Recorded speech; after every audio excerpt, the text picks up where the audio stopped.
ఆగండి ఆగండి ఆగండి. మీరేనా శ్రేష్ఠ వాళ్ళ ఫాదరు? అవును, మీరు? స్కూల్లో మీ కూతురు మా అబ్బాయిని కొట్టేసింది. మీ కూతురిని పెంచే పద్ధతి ఇదేనా? నెక్స్ట్ టైం ఇలా జరగకుండా చూసుకోండి, లేదంటే ఎక్కడ కంప్లైంట్ చేయాలో అక్కడ కంప్లైంట్ చేస్తా.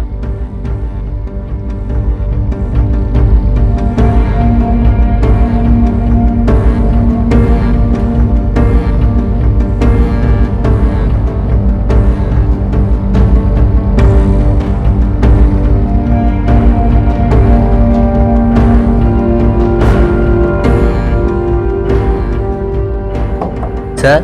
Sir. Sir good evening. Good evening sir. వచ్చాను. జ్యూస్ ఏమైనా తాగుతారా? పర్లేదు సార్, వద్దు, మీతో మాట్లాడి వెళ్దామని వచ్చాను. చెప్పండి సార్. యాక్చువల్లీ ఈరోజు పేరెంట్స్ మీటింగ్ జరిగింది, బట్ కానీ మీరు రాలేదు. ఏమైందో కనుక్కొని వెళ్దామని వచ్చాను. Parents meeting?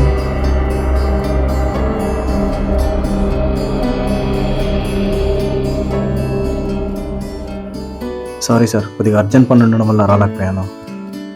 సార్, శ్రేష్ఠ ముందు బాగా చదివే పాపే, కానీ ఇప్పుడు ఏమైందో తెలియదు, కానీ సరిగ్గా చదవడం లేదు, ఎగ్జామ్స్ సరిగ్గా రాయడం లేదు, అల్లరితనం ఎక్కువైంది. తల్లి లేని పిల్ల కదా అని ఎక్కువ గారాబం చేసినట్టున్నారు, అందుకే ఇట్లా తయారైనట్టుంది. కొంచెం చూసుకోండి సార్. మొన్న ఎగ్జామ్స్లో కూడా 25కి 3 మార్క్స్ ఏమో వచ్చాయి. మీరు సైన్ చేశారు కదా, మీకు తెలిసే ఉంటుంది.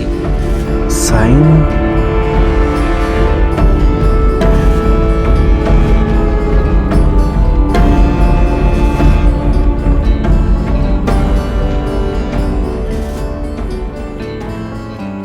ట్యూషన్ కన్నా పంపించి చదివించండి సార్. Okay sir. కంప్లైంట్ చేస్తాను అనుకోకండి, ఏదో ఫ్రెండ్లీగా చెప్పి వెళ్దామని వచ్చాను. ఓకే సార్, ఇక బయలుదేరుతాను. Right sir, thank you sir. Bye sister.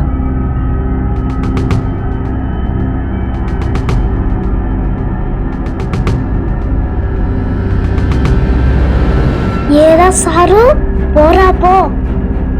మా ఇంటికి వచ్చి నా మీద కంప్లైంట్ చేసింది కాకుండా నాకే బాయ్ చెప్తావా?